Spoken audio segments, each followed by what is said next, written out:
Before we begin the video, make sure that you go to our channel and click that subscribe button. Then hit that notification bell to receive updates whenever we upload new content. Disney's Aladdin, released in 1992, was one of the most impacting and successful Disney films of all time. As of September 2019, the 2019 remake of Aladdin, starring Will Smith, sits at number 36 on the top grossing movies worldwide. According to Box Office Mojo, the 1992 version of Aladdin has made over $500 million globally, and the 2019 remake of the film has made more than $500 million more than its original. On top of all the financial success, the Aladdin franchise has sparked a spin-off television show which ran from 1994 to 1995, a second movie, The Return of Jafar, a third movie, Aladdin and the King of Thieves, video games, tons of toys, books, and even a Broadway play. Wow. The three major themes behind the first Aladdin movie are freedom, self-integrity, and self-esteem. Aladdin is a poor street rat who comes from nothing. He lives in poverty. He's stuck at the bottom of society. He has to lie, cheat, and steal just to survive. He just feels trapped within this destiny of poverty and misfortune. But at the same time, he wants more for his life. He wants wealth. He wants to get out of this cycle and explore the world and live the lavish life that he feels like he deserves. On the opposite end of the spectrum, Jasmine comes from wealth and privilege. She's a princess who lives in a castle. Everything that she could ever want is handed to her. But Jasmine isn't happy because she doesn't control her own destiny. She doesn't control what she eats. She doesn't control what she wears. She doesn't even control the person that she's supposed to marry. Both Jasmine and Aladdin are seeking freedom from their respective situations. They both want more for their lives. They both want to escape their bubbles. And this is how they actually connect together, and this is how they relate to each other and fall in love. Before we get into the story, what if Jasmine was poor and Aladdin was rich? I think we should quickly recap the original story for those of you who haven't seen the movie in a while. The story starts off with Jafar, the royal vizier of Agrabah, and his parrot Iago. They are both in the middle of the desert at night. Jafar is in the process of doing a shady deal with a merchant named Gazim in order to obtain a magical lamp located in a place called the Cave of Wonders. After Jafar receives the second half of a golden scarab, the location of the Cave of Wonders is revealed, which appears as a giant tiger's head. Jafar had promised the thief that he could have all of the treasure in the Cave of Wonders as long as the thief brought him back the magical lamp inside. But what Jafar and the merchant didn't know was that only someone truly worthy could enter the cave. A diamond in the rough, as the cave tiger called it. And that someone was not the merchant, who was crushed to death for trying to enter the cave. So after watching the merchant get crushed to death and hearing the words of the tiger that guards the Cave of Wonders, Jafar realized that he must find a person worthy of entering the cave.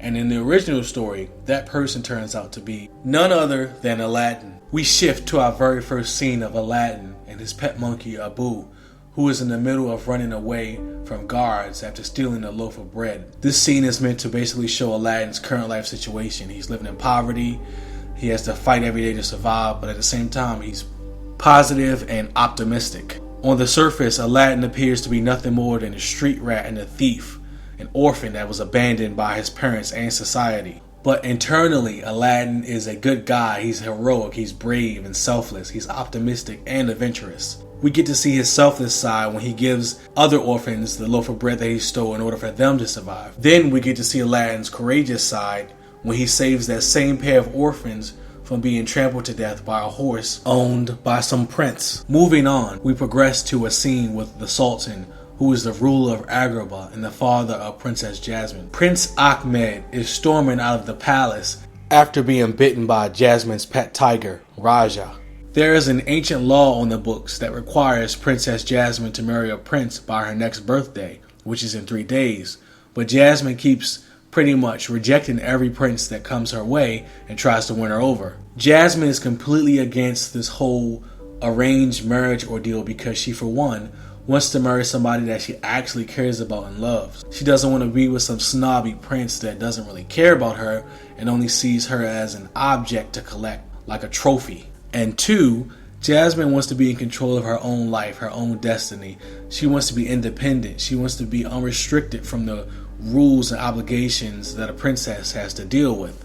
She's a free spirit that wants to be free to explore the world and to find herself. In a simple character analysis of Jasmine, I would say that she is adventurous, curious, rebellious, strong-willed, and open-minded. She actually shares many of Aladdin's personality traits. Anyway, Jasmine's rebellious and free-spirited opposition towards arranged marriage makes the Sultan really upset.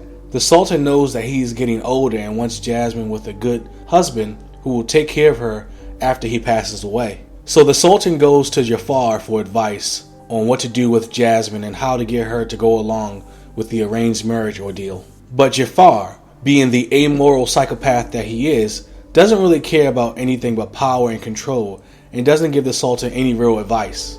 Instead, he uses his magical snake-headed staff to hypnotize the Sultan in order to steal his precious diamond ring. This scene is meant to establish Jafar's motive and personality for the story. Jafar is an evil, conniving, power-hungry, and very dangerous person, especially when you consider the fact that he has minor mind control powers via his snake staff. Like most villains, Jafar wants to rule the world and is willing to kill anyone who gets in his way. His goal is to kill the Sultan, or at least get him out of the way in order to take his place as ruler of Agrabah. Meanwhile, later that night, we catch a scene with Jasmine sneaking out of the palace in order to escape her responsibilities and duties as a princess, and to find some freedom, the freedom that she so desperately desires. The next day we go back to Aladdin. He is in his daily routine of stealing food with the help of his pet monkey Abu. It seems like a typical day, but then he spots Jasmine. Aladdin is instantly mesmerized by Jasmine's beauty and is drawn to her like a magnet.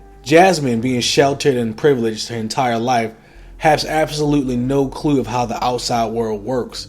The outside world meaning outside her palace walls. So she inadvertently steals an apple from a merchant, believing that it is free. She gives the apple to an orphan. Aladdin, witnessing the whole ordeal, intervenes and prevents Jasmine from having her hand chopped off and being arrested. Switching over to a scene with Jafar and Iago, we learn that the real reason why Jafar stole the Sultan's ring was to use it in order to complete a spell to locate the diamond in the rough, aka the chosen one that has the ability to enter the Cave of Wonders and steal the lamp. Jafar learns that Aladdin is the person he is looking for and comes up with a devious plan to capture him. In the next scene, we get our first real interaction between Jasmine and Aladdin alone. Almost there.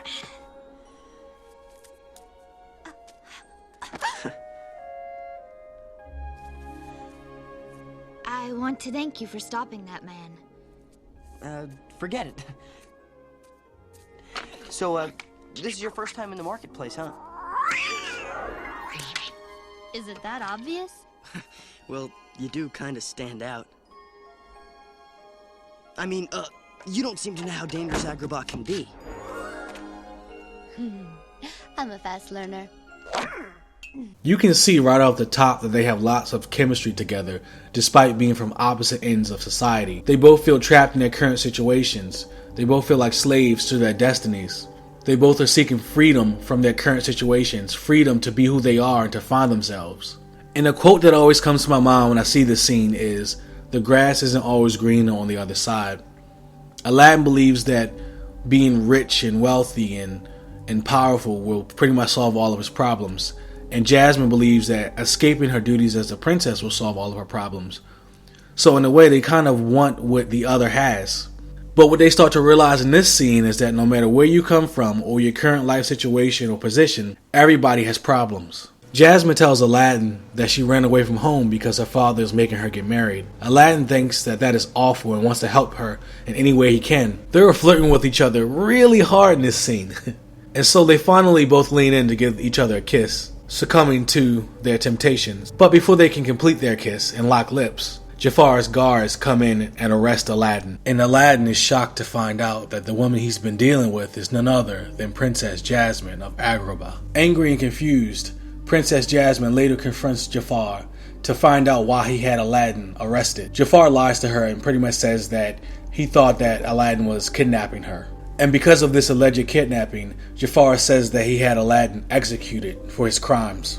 The news of Aladdin's death completely destroys Princess Jasmine emotionally, so she runs off, unable to deal with the gravity of the situation and the guilt. She blames herself for his death. In reality, Aladdin was being held against his will in a prison by Jafar, and Jafar's plan was to smooth talk Aladdin into going into the Cave of Wonders to obtain the magical lamp for him. He disguised himself as an old man, also being detained in the prison, and told Aladdin that if he went into the Cave of Wonders, there would be lots of gold that he could use to impress Princess Jasmine, and all he had to do was bring out a magical lamp. Piece of cake. Fast forwarding things a bit, Aladdin goes to the Cave of Wonders. He has no problem getting in because he is the diamond in the rough, the chosen one. The cave warns Aladdin that he mustn't steal anything, because if he does, the cave will collapse and pretty much kill him. But this wouldn't be much of a story without conflict, and so Abu steals some diamonds, the cave collapses, but with help from his new friend the carpet that they met inside the cave, Aladdin is able to survive the cave collapse, and he manages to get all the way back to Jafar with the lamp, only to be betrayed by him.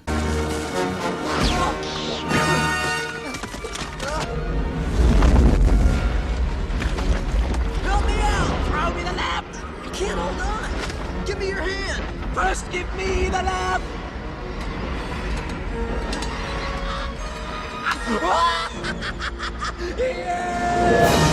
At last! What are you doing?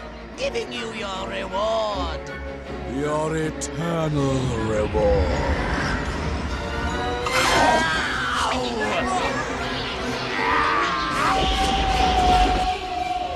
Aladdin manages to survive the fall, but is still trapped inside the Cave of Wonders.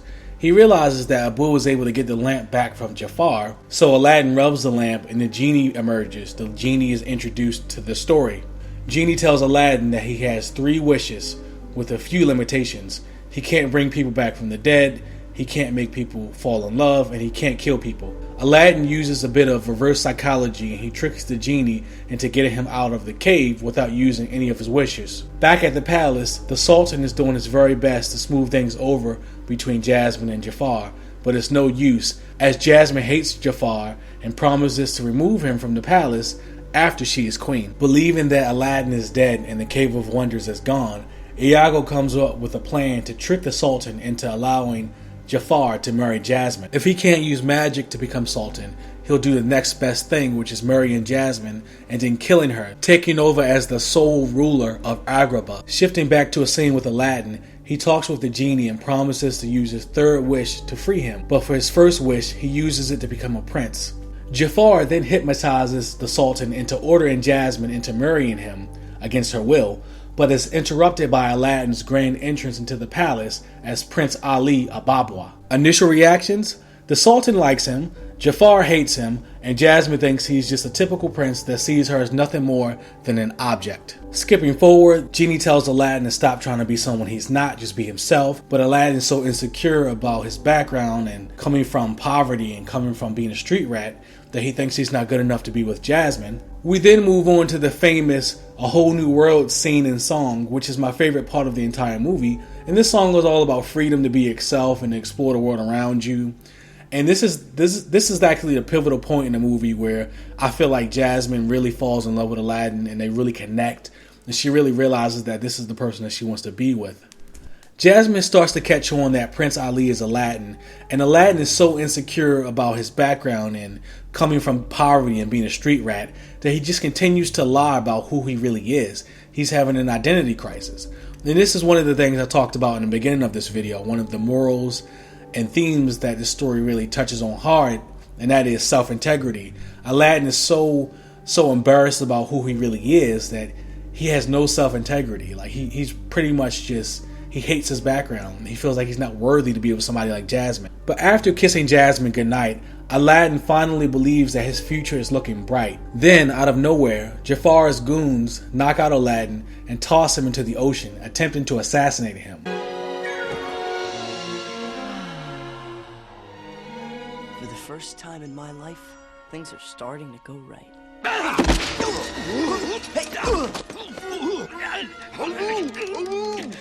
Remove them!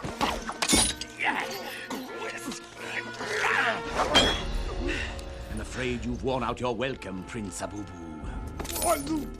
Make sure he's never found.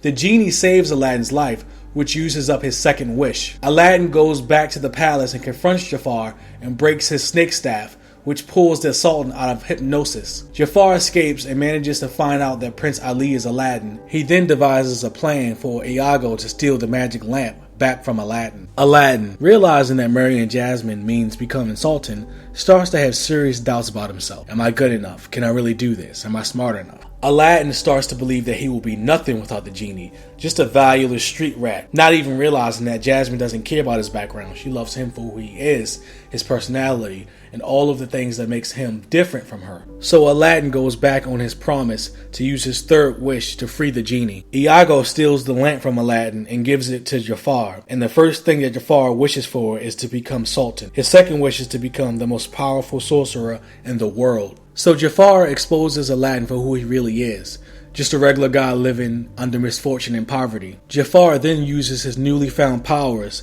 to send Aladdin flying halfway across the world to some remote location in the middle of an Arctic circle. Luckily, he had his magic carpet with him, so he uses it to fly back to Agrabah. Switching back over to the current situation at the palace, Jafar has made the Sultan and Jasmine his slaves for entertainment. He attempts to use his final wish to make Jasmine fall in love with him, but remember that this type of wish is outside of the scope of the genie's powers. Jasmine, seeing that Aladdin has made his way back to the palace and is trying to save her, plays along and pretends that the genie's wish had came true and that she was in love with Jafar, which could possibly be a good distraction to allow Aladdin enough time to steal back the magic lamp. Genie, I have decided to make my final wish. I wish for Princess Jasmine to fall desperately in love with me.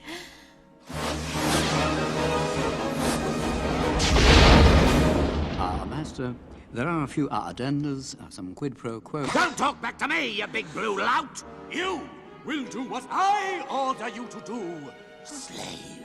Jafar. I never realized how incredibly handsome you are. That's better. Now, pussycat, tell me more about myself. After a brief battle and Jafar turning into a giant snake, it looks like Aladdin has failed, but then he comes up with a brilliant idea. He tells Jafar that his powers will always come second to the genie. Jafar, being the power-hungry fool that he is, uses his third and final wish to become an all-powerful genie and becomes bound and restricted to a lamp. Realizing that if he had just stuck to his word and freed the genie in the first place, all of this could have been prevented, Aladdin uses his third and final wish to free the genie. He then realizes that he must stop lying. He must be honest about who he really is and be proud of who he is. And this marks Aladdin's character development. The Sultan, being grateful to Aladdin for saving not only his life but his daughter's life, decides to change the law to allow princesses to marry whoever they want. Jasmine and Aladdin get married and live happily ever after. Well, at least until Aladdin 2 comes out, Return of Jafar. But all of that was just a recap. What we're about to do now is take a journey to a parallel dimension. A parallel dimension where Jasmine was born into poverty. Her parents died at a young age and she was forced to raise herself on the streets of Agrabah. This is a dimension where the Sultan had one child. His child name was Aladdin, his only son. Aladdin was born into wealth and riches. The story starts off the same way as the original, with Jafar meeting the merchant/thief Gazim in the middle of the desert at night to collect the second half of the golden scarab, which opens the Cave of Wonders. Gazim still enters the cave and is crushed to death because he is not the chosen one, aka the diamond in the rough. Jafar learns that he must find this diamond in the rough in order to obtain the lamp. This universe's Jafar isn't looking for the magical lamp for his own selfish benefit. He's been ordered to look for it by the Sultan. We then switch over to a scene with Jasmine. She is in the marketplace running from guards after stealing a loaf of bread. When this version of Jasmine was 10 years old, her parents were killed by bandits and she was forced to survive on her own. This version of Jasmine is street smart. She's agile and resourceful. She's an expert pickpocket and a skilled fighter, because she had to be in order to survive. Being a beautiful woman and an orphan has always gotten her too much attention and has caused her lots of problems with slavers and human traffickers. So as a result of all of this, Jasmine has become very distrustful of people, especially men. Despite having such a hard life, this version of Jasmine is still a good person. She loves children, she loves animals, especially her friend Abu. What this universe's Jasmine really wants most is social and economic equality amongst the people of Agrabah. After escaping the guards, Jasmine delivers the bread that she stole to a group of younger orphans. She can't stand to see a child suffer. In the original movie, Aladdin's motivation was wealth. He wanted to escape poverty and live like royalty. Jasmine's motivation in this universe is equality. She wants to live in a kingdom where there are no poor, starving children, and wealth is evenly distributed. So she's basically like a Robin Hood here. She robs the rich and gives it to the poor. The orphans call her the Robin Hood of Agrabah. Moving along, we switch to a scene with Jafar, who is in the middle of telling the Sultan how Gazim failed to enter the Cave of Wonders and obtain the magic lamp. Full of rage and disappointment, the Sultan punches Jafar in the face, knocking out several of his teeth. He then calls him a failure, all while Iago, the Sultan's pet parrot, watches and laughs. Jafar apologizes to the Sultan for failing him again, and then explains that they have to find the chosen one, a diamond in the rough, in order for them to be able to get into the Cave of Wonders and obtain the magic lamp. This universe's Jafar isn't evil. He's a loyal and true servant to the Sultan and the royal family, and he feels guilty and sorry for not being able to protect the Sultan's wife from being murdered. 10 years ago, the Sultan's wife, Jasmine's parents, and hundreds of people were killed when Agrabah was attacked by a neighboring country. Jafar, along with all the other guards, were supposed to protect the royal family, but they were all defeated. Jafar managed to survive the battle but was knocked out. When he finally woke up, the only thing he could see was the Sultan holding his dead wife's body. The Sultan was crying and hollering at the top of his lungs, begging his wife to wake up. This event, along with seeing how much misery and despair followed the Sultan, destroyed Jafar's motivation to ever want to become one. After his wife was murdered, the Sultan became dark and cold. He banned Aladdin, his son, from leaving the palace in fear for him being killed. He stopped all aid and support to the people of Agrabah, which caused poverty and crime to skyrocket. A few days after his wife was murdered, Jafar offered the Sultan a solution. He had once read in a book about a magical lamp that had a genie inside that could grant any 3 wishes. Jafar told the Sultan that he could possibly bring back his wife with a wish from the genie. So for the past 10 years, Jafar has spent all of his time and energy trying to locate the lamp for his Sultan. Meanwhile, Aladdin was in his room reading a book about geography and rubbing on the head of his pet tiger Raja, who was sleeping. All this universe's Aladdin has ever wanted to do was leave the palace and explore the world, but he had never been beyond the palace walls because of his father, whose overprotection became a prison sentence.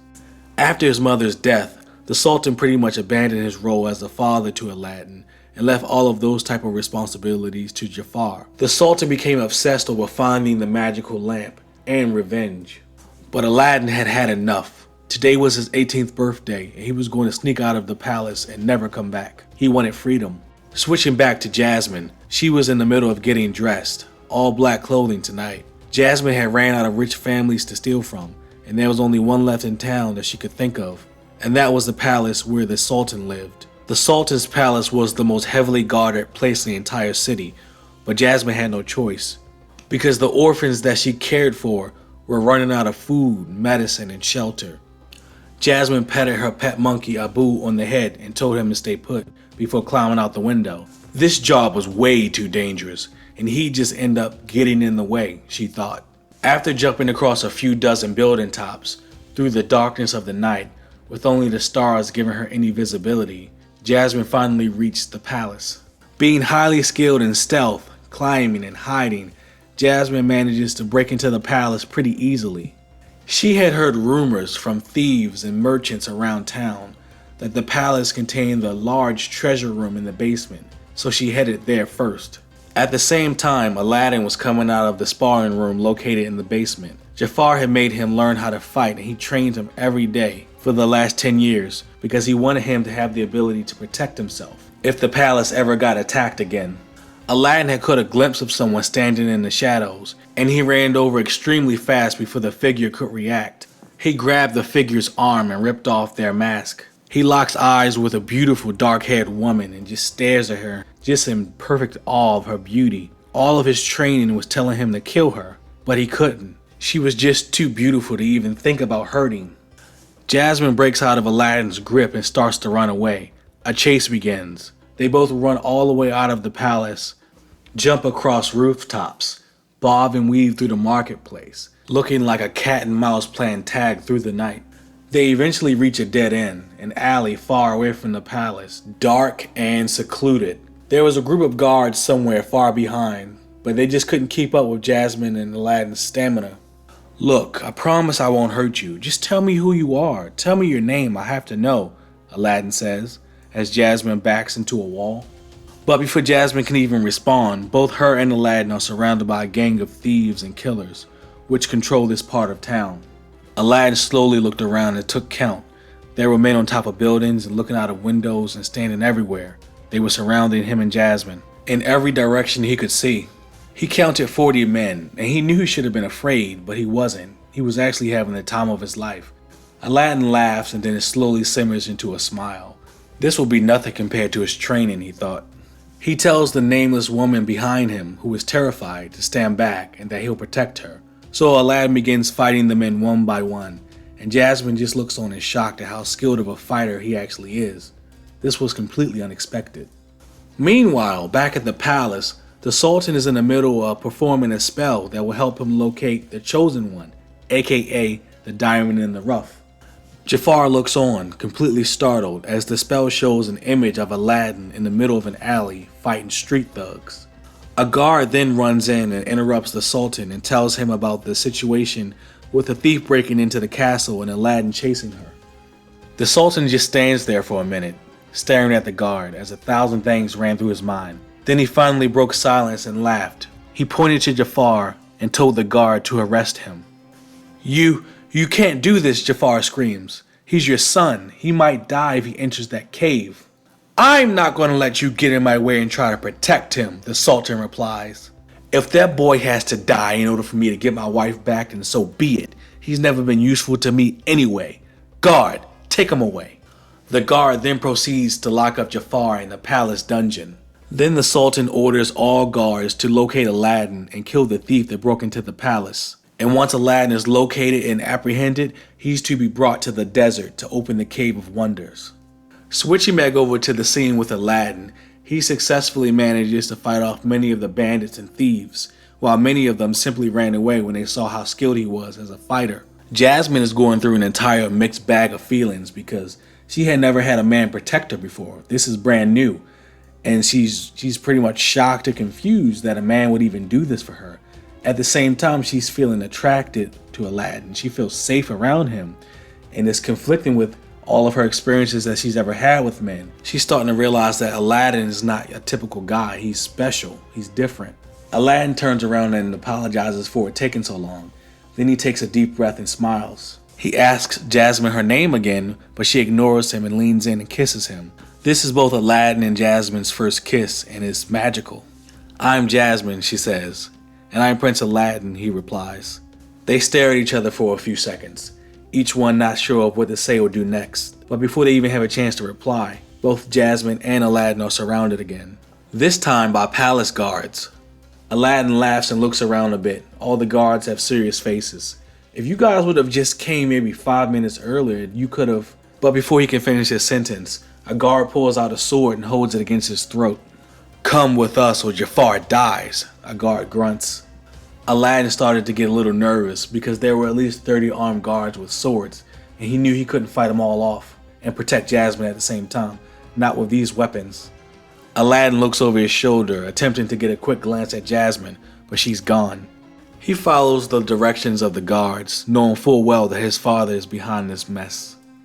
Jasmine follows them from the shadows and building tops. The guards take Aladdin to the middle of the desert where the Sultan is waiting for them.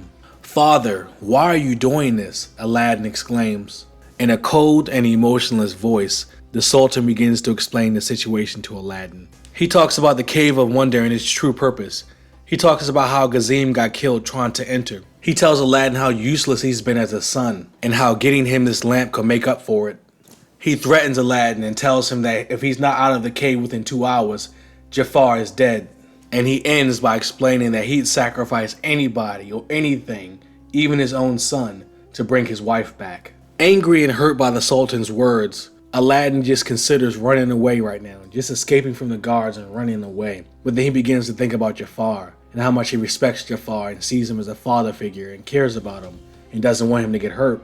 So without saying a word, Aladdin simply turns around and starts walking towards the Cave of Wonders. Then he finally disappears inside the tiger's mouth, gone to retrieve the lamp for his father. As Aladdin disappeared from view, Iago started to laugh and the Sultan smiled. But out of nowhere, Jasmine dashes past a group of guards and nearly knocks down the Sultan, following Aladdin into the cave. The guards start to pursue her, but the Sultan holds a hand up, signaling them not to chase her. "Don't waste your time. There's only one way out of that cave. Kill her when she comes out," the Sultan asserted. Inside the cave, Jasmine catches up with Aladdin. He is shocked to see her, but happy at the same time. "You shouldn't have followed me. I can't guarantee your safety in here," says Aladdin. Jasmine smiles. "I can take care of myself. You're the one that needs help now." Jasmine inquires about the situation at hand and about the Sultan. Aladdin tells her how he's never been much of a father and how obsessed he is with finding some stupid magic lamp that probably doesn't exist, and how he wants to use it to bring back his mother who was murdered during the Great Raid 10 years ago. Jasmine is shocked and pretty skeptical about something like a magic lamp actually existing. But then she starts to entertain the idea in the back of her mind, and she starts thinking about how useful that could be to help save the orphans. Aladdin and Jasmine talk for a while. They begin to realize that they have a lot in common. They both started to get emotional when they began talking about the attack that happened 10 years ago. They both lost parents. Aladdin asks Jasmine why she broke into the palace. She explains that she wanted to steal gold or something valuable to help feed the many orphans that she helps to take care of. Aladdin grins. He says that she reminds him of his mother, a person that's always trying to make the world a better place and help others. He grabs her hand and holds it. "If I was Sultan, I'd make sure that everyone in my kingdom have food, water, and a place to call home." Jasmine smiles and kisses him on the lips. After about an hour of walking through the cave, they finally reach the end of it and locate the lamp. Aladdin warns Jasmine not to touch anything once again because it's against the cave's rules. But he was tempted himself. They were surrounded by mountains and oceans of gold and silver and rare objects that he'd never seen before. Aladdin walks up a narrow set of stairs to obtain the lamp, which is sitting on top of a podium, but Jasmine stays at the bottom. Her eyes are fixated on a carpet. It was a beautiful blue and gold colored rug, trapped under a rock. Jasmine yanked at this rug a couple of times until it was free. Then it launched itself into the air like a bird. Both Jasmine and Aladdin were amazed at this flying carpet, but Aladdin stayed on course and kept towards his goal of obtaining the lamp. He grabbed the warm metal lamp and began walking down the stairs. It was heavier than it looked. A very large red shiny ruby caught Jasmine's attention. It was sitting on a pile of gold coins. She had never seen a stone so beautiful, so she instinctively picked it up. She started to think about how much money she could make on this thing on the black market and how she could probably sell it and feed all the orphans in Agrabah for years. All of a sudden, a voice started echoing through the cave. "You broke the rules." The cave started to collapse, but with the help of their new friend the magic carpet, they managed to escape. As lava spewed and engulfed every inch of the cave, they flew out of the tiger's mouth and landed right by the Sultan. The Sultan's guards quickly apprehended both Jasmine and Aladdin. The Sultan took a few steps towards Aladdin and snatched the lamp out of his hands. "Finally, my love, we will be together again, reunited at last," the Sultan cried out as he began to rub the lamp. A giant cloud of smoke starts to emanate from the lamp until a giant humanoid figure appears. The genie is out of the lamp and he starts to talk to the Sultan. He tells the Sultan to make his 3 wishes, but there are limitations. He can't make people fall in love, he can't bring back the dead, and he can't kill people. The Sultan's face gets extremely red. He balls his fist up, and his whole body starts to shake. "What do you mean you can't bring back the dead? Aren't you an all-powerful genie?" The genie laughs nervously and replies, "Sorry, Chief, I can't do that." So for his first wish, the Sultan cleverly wishes that the genie had the ability to bring people back from the dead. The genie shakes his head in disagreement and says, "Your wish is granted." For his second wish, the Sultan wishes for his wife to come back to life. "Don't say I didn't warn you, buddy," the genie replies. The smell of rotten eggs started to consume the air, and several guards started vomiting. A zombie woman appeared directly in front of the Sultan. She was completely naked and covered in rotting and decaying green flesh. Her hair was dirty and full of bugs, her teeth were brown, and there were maggots pouring out of where her eyes should have been. Jasmine turned her head and started screaming. "What have you done? What have you done?" Aladdin kept repeating as his eyes were locked on the Sultan and this corpse of a woman that was supposed to be his mother. The zombie woman started walking towards the Sultan. The Sultan opened his arms and smiled. He told her that he would love her forever, regardless of what she looked like, and then he went in to hug her. But this zombie version of his wife didn't have feelings or emotions, or even a soul. She began to viciously bite and snap at the Sultan, starting with his arms and then going up to his neck and face, like a mindless animal. The Sultan began to scream out in complete agony and pain as his heart broke at the same time. As his zombified wife continued to chew on him, the Sultan dropped to his knees and dropped the lamp. His guards just stood by, completely flabbergasted and unsure of what to do. The Sultan begged the genie to reverse his last wish, and so the zombie version of his wife disappeared, along with the rotten egg smell. Out of nowhere, Aladdin's pet tiger, Raja, runs up and starts biting and attacking the guards that were restraining him and Jasmine. Jafar runs out from behind Raja and tells Aladdin to quickly grab the lamp. With the guards distracted and the Sultan in a bloody, heartbroken daze, Aladdin dives over next to the Sultan and picks up the lamp. "How did you get free?" Aladdin asked, surprised to see Jafar. "Raja chewed my shackles off, but enough about that, boy. Hurry up and make a wish," Jafar yelled as he pointed to the lamp. Aladdin began rubbing the lamp and he made his first wish. "I wish for the Sultan, my father, to go far away to a place where he can never hurt anyone ever again." The Sultan suddenly disappeared and was teleported to the middle of the Arctic Circle, never to be seen again. Aladdin turned around towards Jasmine and smirked. "This second wish is for you," he said. For Aladdin's second wish, he wished that all the citizens of Agrabah never had to worry about obtaining food, clean water, or housing again. The sand beneath their feet started to tremble. Grass, trees, and greenery started to grow everywhere in every direction for as far as the eye could see. Agrabah was no longer a desert country, but a land with lush vegetation, flowing rivers, fruit on every tree, plenty of trees to build houses, fields full of endless vegetables. There were natural resources everywhere that everyone could benefit from. Jasmine fell to her knees and started crying. She was happier than she'd ever been in her entire life, and it was all thanks to Aladdin. Jafar and the guards looked around in disbelief. The desert they were standing in just 10 seconds ago was now in a beautiful forest. For his third and final wish, Aladdin asked the genie what he would wish for, what he wanted. And the genie just said one word: freedom. So Aladdin wished that the genie was free, and the magic lamp turned into ashes. Now no one else could abuse the genie's magic. "I'm proud of you, Aladdin," said Jafar, as Jasmine walked towards Aladdin and gave him a big hug. "Let's rebuild Agrabah," Aladdin replied. "Let's make it one of the greatest kingdoms that ever existed. I'll need a royal visor," Aladdin pointed towards Jafar, "and I'll need a queen." Aladdin grabbed Jasmine's hand and kissed it. And that pretty much concludes this story, folks. What if Jasmine was poor and Aladdin was rich? Leave your comments below. Let me know your thoughts. And as always, have a great day.